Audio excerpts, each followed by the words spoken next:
नमस्कार, कॉमर्स किताब चैनल पर आपका स्वागत है। Today we are going about discussion Henri Fayol's principle. Student, Henri Fayol के प्रिंसिपल के बारे में मैं इंट्रोडक्शन करवाना चाहता हूँ। पहले हेनरी फॉल के बारे में, हेनरी फॉल कौन थे, क्या उनका बैकग्राउंड है, इसके बारे में पहले हम डिस्कशन करते हैं, ताकि स्मूथली और इजी रहेगा हमारे लिए समझना कि उनके प्रिंसिपल किस तरह से वर्तमान परिप्रेक्ष्य में इन प्रेजेंट कंडीशन में कैसे अप्लाई हो रहे हैं बिजनेस में। क्योंकि हेनरी फॉल एक माइनिंग इंजीनियर थे। ओके, वो माइंस में काम करने वाले एक इंजीनियर थे। उनका कोई बैकग्राउंड कॉमर्स बैकग्राउंड नहीं था, पर उन्होंने जब वस्तु स्थिति में आने वाली समस्याओं को समझा और उससे रिलेटेड जो थ्योरी उन्होंने दी है वो आज भी एज इट इज़ अप्लाई हो रही है। हर बिजनेस सेक्टर में, हर इंस्टीट्यूशन में अप्लाई होता है। आज हम हेनरी फॉल के इन्हीं प्रिंसिपल्स के बारे में बात करेंगे। हेनरी फॉल ने 14 प्रिंसिपल्स दिए हैं, जैसा कि आप यहाँ देख रहे हैं 14 प्रिंसिपल्स हैं। सबसे पहले उन्होंने जो प्रिंसिपल दिया है हेनरी फॉल ने, उसका था division of work. Henri Fayol has laid stress on the specialisation of the job. He recommended that work of all kind must he subdivided and allocated to a number of person. Subdivision makes each task simpler and the result in the greater efficiency. The principle of applicable is the both technical as well as the managerial work. Henry fall का ये कहना था कि हम जो कार्य का बंटवारा करें वो योग्यता के आधार पर करें, क्योंकि हेनरी फॉल का ये मानना था कि हर व्यक्ति में हर कार्य करने की योग्यता नहीं होती है। उससे उसकी योग्यता के अनुसार उसे कार्य का बंटवारा किया जाना चाहिए। इसी कार्य को बंटवारे के सिद्धांत को उन्होंने डिवीजन ऑफ वर्क कहा है, यानी कि कार्य को बांटना। नंबर 2 उन्होंने प्रिंसिपल दिया है authority and principle. Okay, authority and responsibility आप देख रहे हैं लिखा हुआ अथॉरिटी एंड रिस्पॉन्सिबिलिटी। जो प्रिंसिपल है उस अथॉरिटी एंड रिस्पॉन्सिबिलिटी का मतलब ये होता है कि जब आप किसी को कार्य करने की जिम्मेदारी देंगे तो उसके पास उसके अधिकार भी होना चाहिए, अथॉरिटी भी होना चाहिए।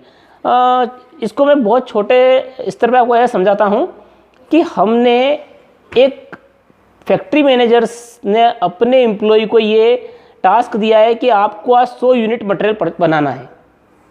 ठीक है, उसे हमने टास्क दे दिया है, पर उसके पास ये अधिकार नहीं है कि वो कच्चे माल को अपने वेयर हाउस गोदाम से मंगवा सकता है, तो वो इस टास्क को पूरा नहीं कर पाएगा, इम्पॉसिबल। इसलिए उसके पास अधिकार और उत्तरदायित्व का दोनों का संतुलन होना बहुत जरूरी है।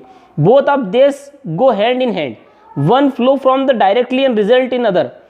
Authority is granted to a person, he should also made responsible. Authority के साथ साथ उसको responsible बनाया जाता है, और केवल responsibility दे देंगे हम तो authority कभी भी अपने काम पूरा नहीं कर पाएगा। If anybody is responsible for any job, he should also have the concerned authority in efficient manner make the best possible use of the authority to does not escape from the responsibility. जब तक एक तुला की तरह होता है, आप एक बैलेंस करेंगे। अगर अथॉरिटी है तो रिस्पॉन्सिबिलिटी है, रिस्पॉन्सिबिलिटी है तो अथॉरिटी है। अगर सिर्फ आपने रिस्पॉन्सिबिलिटी दे दी और अथॉरिटी उसके पास नहीं है तो 100% श्योर कोई भी एम्प्लॉय अपने काम को पूरी तरह से कभी भी ठीक से कंप्लीट नहीं कर पाएगा। Next, discipline. It is very important for every business organisation, social work, political work, हर जगह डिसिप्लिन का इंपॉर्टेंस होता है। डिसिप्लिन के बिना किसी भी इंस्टीट्यूशन को कंटिन्यू करना, रन करना पॉसिबल नहीं है। कर्मचारियों के बीच में अनुशासन का होना बहुत जरूरी है। Lack of discipline result in chaos and the leads of the disruption in the systematic working of the organisation.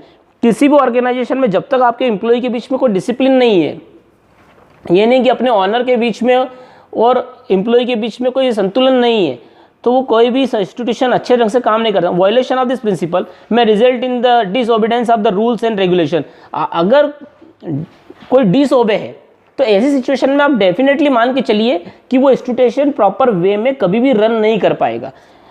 इसीलिए लिखा भी है, फ्योल ये कहते हैं कि according to the Fayol discipline means the sincerely about the work and enterprises, carrying out order and instruction of superiors and to have faith in the policy, have program of the enterprises, smooth running and the business required discipline. Fayol का ये मानना था किसी भी business organisation को continue smoothly run करने के लिए एम्प्लॉई के बीच में डिसिप्लिन का होना बहुत जरूरी है। डिसिप्लिन नहीं है तो नेचुरली उसका इम्पैक्ट आपकी बिजनेस ऑर्गेनाइजेशन पे आने वाला है। नेक्स्ट उन्होंने जो पॉइंट दिया है वो है unity of command and not Discord. Unity of command, यानी कि कमांड किसी एक व्यक्ति के हाथ में होना चाहिए। कई व्यक्ति किसी भी संस्थान को कमांड करते हैं, आपने देखा होगा ऐसे बहुत सारे संस्थान होते हैं जहाँ पे ऑनरशिप बहुत सारे लोग करते हैं या कई लोगों को ऑनरशिप दे दी जाती है। डेफिनेटली उसका इम्पैक्ट ये आता है कि वहाँ के एम्प्लॉय कंफ्यूज होते हैं वो किस बॉस को ऑर्डर को फॉलो करें, किसके ऑर्डर को फॉलो करें।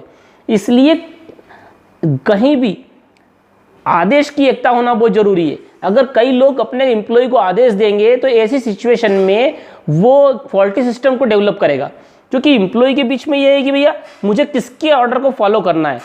एक छोटे से एग्जांपल के बारे में मैं आपको बात बताता हूँ। गौरव एक एम्प्लॉय है, उसे एक बॉस कहता है कि Gaurav to do my work first, तुम्हें पहले मेरा काम करना है। Gaurav you will first do the work give by me. Gaurav को वो कह रहा है कि जो काम मैंने तुम्हें दिया है वो काम तुम्हें पहले करना है। ठीक है, दूसरा बॉस आता है, वो कहता है now no first my work done, तुम्हें पहले मेरा काम करना है। तो ऐसी सिचुएशन में गौरव जो एक ही बंदा है वो कंफ्यूज हो जाएगा कि मैं किसका काम पहले करूं।